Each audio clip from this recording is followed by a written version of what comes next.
بسم اللہ الرحمن الرحیم۔ عائشہ اسلامک ہسٹری کی پیاری بہنوں اور بھائیوں، السلام علیکم۔ آج کی اس ویڈیو میں آپ کے ساتھ ماہ رجب کے چاند کا خاص وظیفہ اور عمل شیئر کرنے جا رہی ہوں۔ جب رجب کا چاند نظر آتا تو نبی پاک صلی اللہ علیہ وآلہ وسلم دعا مانگتے کہ اے اللہ، ہمارے لیے رجب اور شعبان کے مہینوں میں برکتیں عطا فرما۔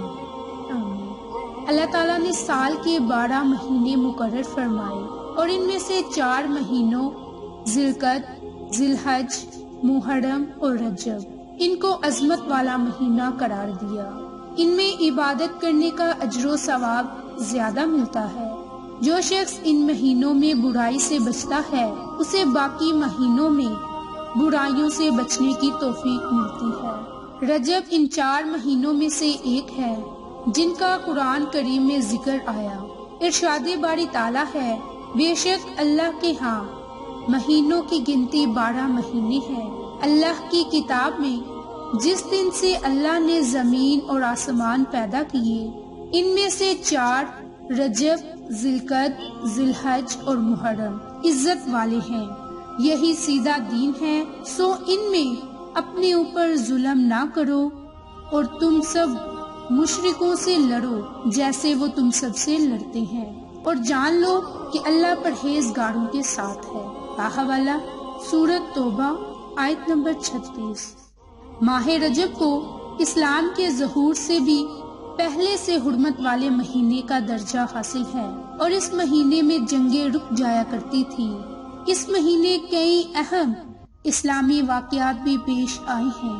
اس مہینے کو اسب بھی کہا جاتا ہے کیونکہ اس میں اللہ تعالیٰ اپنے بندوں پر رحمت اور بخشش کے خصوصی انعامات فرماتا ہے، اور اس ماہ میں عبادات اور دعائیں مستجاب ہوتی ہیں۔ رجب کا چاند دیکھنے کی دعا حضرت انس بن مالک سے روایت ہے کہ جب رجب کا چاند نظر آتا تو نبی کریم صلی اللہ علیہ وآلہ وسلم یوں دعا فرمایا کرتے کہ اے اللہ، ہمارے لیے رجب اور شعبان کے مہینے میں برکت عطا فرما اور ہمیں رمضان کا مہینہ نصیب فرما۔ رسول اللہ صلی اللہ علیہ وآلہ وسلم کا رجب میں برکت کی دعا مانگنا اس بات کی دلیل ہے کہ یہ مہینہ برکتوں والا ہے۔ میری بہنوں اور بھائیوں، یہ تھی مختصر سی رجب المرجب کی فضیلت برکات جو ابھی میں نے آپ کے ساتھ شیئر کی۔ اب آپ کے ساتھ رجب کی پہلی رات کا خاص عمل، خاص وظیفہ شیئر کرنے جا رہی ہوں۔ اسی طرح مزید رجب کے چاند کا وظیفہ اور رجب کے مہینے کا وظیفہ شیئر کروں گی۔ تو میری بہنوں اور بھائیوں، رجب کی پہلی رات، اس مہینے کی پہلی رات کی فضیلت بہت زیادہ ہے اور اس میں دعاؤں کا قبول ہونا حدیث مبارک سے معلوم ہوتا ہے۔ حضرت عبداللہ بن عمر سے روایت ہے کہ 5 راتیں ایسی ہیں جن میں مانگی جانے والی دعاؤں کو مسترد نہیں کیا جاتا: شب جمعہ، رجب کی پہلی رات، 15ویں رات، شعبان کی رات اور عیدین کی رات۔ تو میری بہنوں اور بھائیوں، رجب کے مہینے کی مزید فضیلت جاننے کے لیے اور خاص اعمال کو جاننے کے لیے ہمارے چینل کو سبسکرائب کریں تاکہ ہماری ہر نئی آنے والی ویڈیوز کی اپڈیٹ آپ تک بآسانی پہنچ سکے۔ جزاک اللہ۔ تو میری بہنوں اور بھائیوں، رجب کے روزے کے متعلق حضرت عطا سے مروی ہے کہ حضرت عروہ نے حضرت عبداللہ بن عمر سے پوچھا کہ کیا اللہ کے رسول رجب کے مہینے میں روزہ رکھا کرتے تھے؟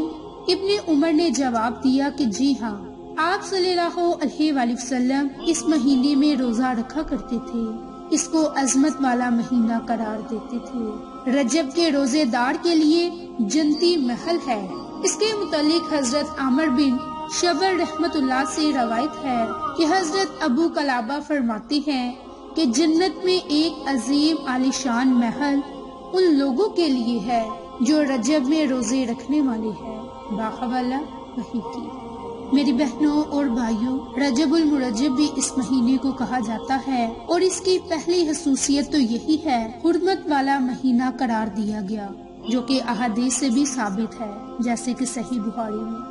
تو میری بہنوں اور بھائیوں، ماہ رجب کی خاص دعا جو آپ نے ماہ رجب کی چاند کو دیکھ کر لازم کرنی ہے، اور وہ دعا ہے بسم اللہ الرحمن الرحیم اللہم بارک لنا فی رجب و شعبان و بلغنا رمضان، کہ اے اللہ رجب اور شعبان میں ہم پر برکت نازل فرما اور ہمیں رمضان کا مہینہ نصیب فرما۔ میری بہنوں اور بھائیوں، یہ تھی پہلی دعا جو آپ نے رجب کا چاند دیکھ کر پڑھنی ہے۔ اس کے بعد آپ نے جو دوسرا عمل کرنا ہے وہ آپ نے 2 رکعت نماز نوافل پڑھنی ہے۔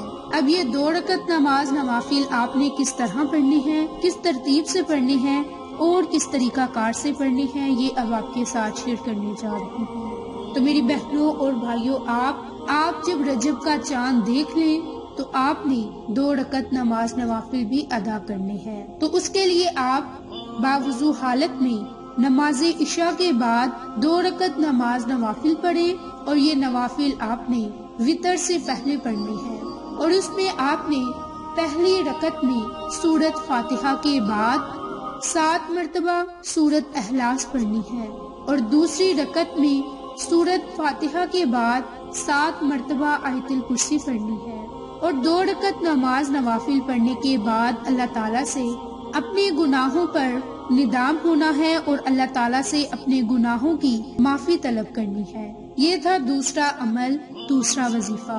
اب جو آپ نے تیسرا عمل، تیسرا وظیفہ کرنا ہے وہ قرآنی کلمات کو پڑھنا ہے۔ یہ قرآنی کلمات آپ رجب کی پہلی رات یعنی کہ چاند رات یا پھر دن کے وقت چلتے پھرتے اٹھتے بیٹھتے اور پورا مہینہ ان قرآنی کلمات کو آپ صبح یا شام کے وقت لازم پڑھیں۔ اس کی برکت سے اللہ رب العزت کی ذات آپ کی تمام تنگ دستیوں کو، آپ کی تمام پریشانیوں کو ختم فرما دے گا، اور آپ اللہ سے جو دعا مانگو گے آپ کی وہ دعا ضرور قبول ہوگی۔ یہ عمل بہت ہی زیادہ بابرکت ہے، کیونکہ ان قرآنی کلمات کی بہت زیادہ فضیلت اور برکات ہے۔